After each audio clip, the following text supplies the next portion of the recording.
snuggle, really? That's the best your mom could do.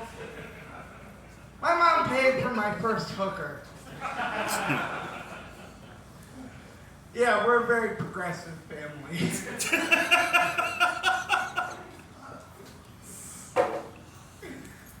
My name is Dylan. I am your autistic spitfire. In the vein of being an autistic spitfire, you can also consider me your brother from another spectrum.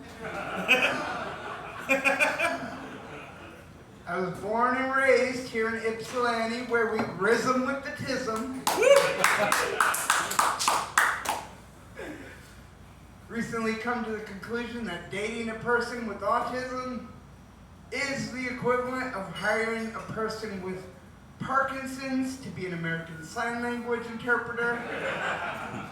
Oh, sure, we have the qualifications necessary. There are going to be a lot of moments that get lost in translation. I'll give you an example. I tried dating, like going out to a bar and picking up a woman. I even came up with what I thought were witty pickup lines. Excuse me, do those guys make good earmuffs? Do you potentially make a good substitute for an N95 mask? Yeah, see, those don't work very well. Next thing you know, the boys in blue show up, and then I'm like, and next thing I feel like Jamiroquai in the late 90s. I'm going deeper on the ground. Oh God, Dylan, that was a reference. Yes. My ex, she was a wheelchair-bound Catholic. When she left the relationship in December, she became a holy roller. I was just bummed because she left before she started speaking in tongues.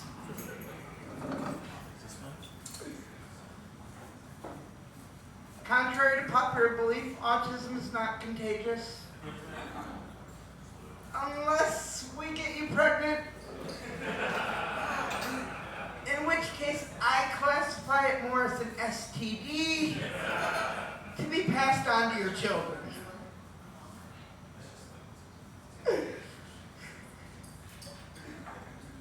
I'm often asked what it's like being autistic.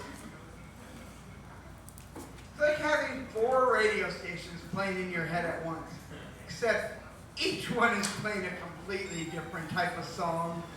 The first one is playing Neil Diamond's Sweet Caroline. The second, Jay-Z's 99 Problems. The third, Nickelback's How You Remind Me. And the fourth is my favorite. Monty Python's Always Look on the Bright Side. And if you're wondering what this might sound like, don't worry, I won't keep you in suspense. Sweet Caroline, I got 99 problems, but this is how you remind me to always look on the bright side of life. Do-do, do-do, do-do, do-do. I am a proud cat dad. I'm often asked the question, Dylan, are you a millennial? First of all, I prefer the term Generation RX. Second of all, I do have a cat named Chicken Nugget, and his brother's name is Dippy. So I think it's safe to assume that, yes, I am a millennial. I have another cat, his name is Star-Lord. He is the cat equivalent of Lenny from Of Mice and Men. His face just says, tell me about the rabbits, George. And with the amount he looks at me, I had to write special dialogue for him. Tell me about the mice, Dad. Are the mice gonna be happy in my tummy? Yes, Star-Lord. The mice are gonna be very happy in your tummy. And your shit will stink up the litter box like when you first moved in. If you can tell, I love Of Mice and Men. I'm sorry, that's a great book. Now, I will tell you the story of my cat, Jimmy. Or as I wanted to name him, Loverboy. Because he has the sweetest disposition of any cat I've ever met. But of course, my mom, being a parent, is like, no, we are not naming a cat Loverboy. And I'm like, but Mom, think of the possibilities. Everybody's purring for the weekend. Everybody's rolling in the nib. In the nib.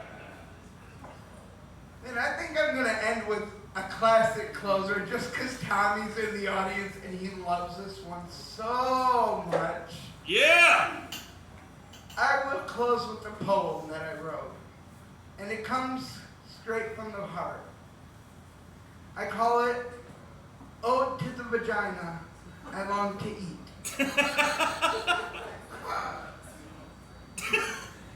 To the vagina I long to eat.